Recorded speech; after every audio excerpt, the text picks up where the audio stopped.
Once again, Ramadan Karim, I'm Regina Manyara. This is Prime Edition, and my colleague in sign language interpretation is none other than Anne Wangeshi.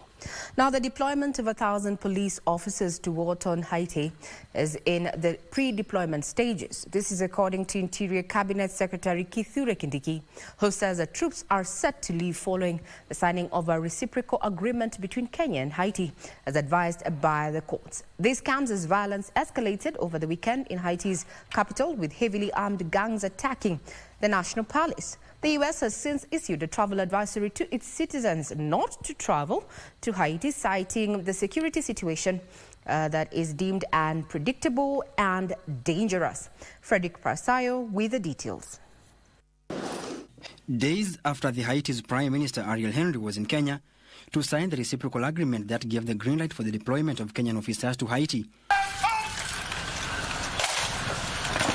Interior CS Kithure Kindiki says it's all system go. All the other programs are in place, including the status of forces agreement and the laws on detention, arrests, and other enforcement measures are now in place.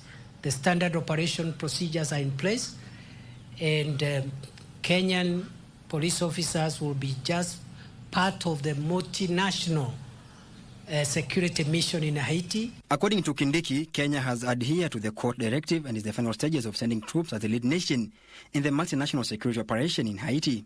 There was a small court matter. That small matter has been resolved because the court said we needed to have a reciprocal agreement with Haiti.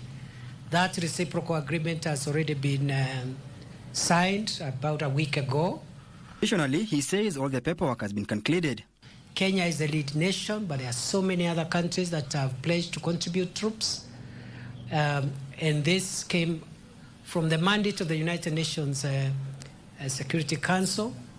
So it's part of our international obligations. This comes as violence erupted over the weekend in Haiti's capital. Heavily armed gangs attacked the National Palace and set part of the Interior Ministry on fire with petrol bombs. It comes after a sustained attack on the international airport, which remains closed to all flights. The U.S. government has since issued a Level 4 travel advisory for citizens not to travel to the war-torn country. Parsayo Fredrick, Prime Edition.